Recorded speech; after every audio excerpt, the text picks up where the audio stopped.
Sebelum kita bahas mengenai tajuk utama mengenai bagaimana mewujudkan konsumen yang berdaya dalam transaksi digital, mari kita ulas dari akar permasalahannya terlebih dahulu.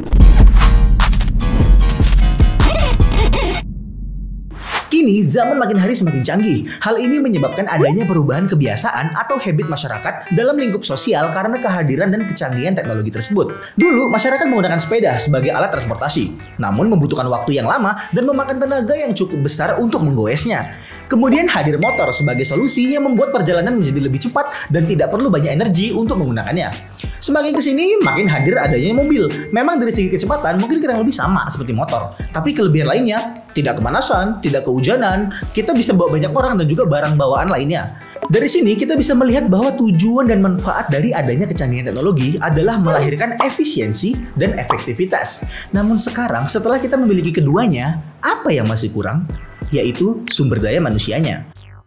Dalam hal ini gue Yuda Pongah bersama-sama dengan Badan Perlindungan Konsumen Nasional atau BPKN RI ingin membantu meningkatkan kesadaran dan pemahaman konsumen serta pelaku usaha terhadap Undang-Undang Nomor 8 Tahun 99 tentang Perlindungan Konsumen atau UU PK. Nah, tajuk utama yang akan dibahas adalah bagaimana mewujudkan konsumen yang berdaya dalam transaksi digital. Kita bisa lihat sendiri bahwa kehadiran teknologi membawa perubahan yang sangat signifikan dalam keseharian. Dalam aspek komunikasi, kini tidak perlu khawatir apabila berjauhan dengan keluarga karena sudah ada smartphone dan fitur video call. Dalam aspek pekerjaan, kini banyak orang yang bisa menghasilkan uang hanya dari rumah sampai dikira pengangguran. Dan kalau kita perhatikan, kecanggihan teknologi ini sendiri membawa banyak sekali potensi baru yang muncul, seperti lahirnya model pekerjaan baru, programmer, editor, content creator, digital marketing. Bahkan menurut Bapak Erick Thohir, ada beberapa pekerjaan yang akan hilang di masa depan karena digantikan oleh teknologi. Dari sini, kita sudah bisa melihat lagi, hadirnya teknologi membawa perubahan positif semua, bukan? Di mana minusnya? Minusnya ada di mindset masyarakat. Konsepnya begini, jika kamu kesulitan makan menggunakan tangan, kamu dapat menggunakan sendok. Sendok ibaratkan teknologi yang mempermudah kamu ketika makan. Namun pilihan untuk memakai sendok atau tidak, itu balik lagi ke diri kamu sendiri, bukan? Sama halnya dalam konteks ekonomi dan jual beli zaman sekarang. Transaksi digital adalah teknologinya, yang mana mempermudah kamu untuk melakukan proses jual beli. Namun ujungnya balik lagi ke diri kamu sendiri kan, mau dipakai atau tidak. Masyarakat Indonesia umumnya tidak ingin keluar dari zona nyamannya. Selalu bilang, ribet udah pakai cara lama aja.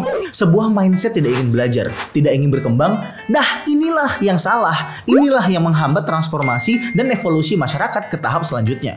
Padahal kalau dipikir, secara workflow dan alur prosesnya, untuk membeli satu buah ketoprak, kamu perlu 10 menit untuk perjalanan ke banknya nih.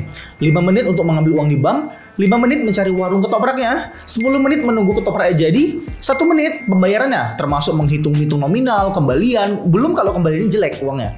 Kemudian 10 menit lagi kamu balik ke rumah. Maka hanya untuk membeli satu buah ketoprak kamu membutuhkan waktu 41 menit. Sedangkan dengan transaksi digital cukup bawa smartphone, 5 menit mencari warung, 10 menit menunggu ketoprak jadi, 1 menit pembayaran secara online tanpa ribet harus menghitung kembalian, 10 menit balik lagi ke rumah, maka hanya dengan 26 menit kamu sudah bisa mendapatkan ketoprak dengan lebih cepat, tidak ribet, tidak perlu khawatir bawa dompet, ATM, kartu, dan uang-uang kertas yang berserakan. Bahkan bisa lebih cepat lagi loh jika kamu membelinya secara online. Cukup pesan dari rumah, bayar dari rumah, dihantar ke rumah, mungkin hanya butuh waktu 10 menit untuk mendapatkan satu ketoprak. Boom! Itulah transformasi transaksi pada zaman sekarang. Jadi ayo netizen, luangkan waktumu sejenak untuk belajar dan yakinlah kelak kamu akan menikmati ekosistem dari transaksi digital yang efektif dan efisien untuk selamanya. Permisi, Bubut. Oh iya, makasih Mas ya. Oke. Tuh kan, sambil buat video ini, gue juga bisa sambil pesan ketoprak, diantar ke rumah lagi.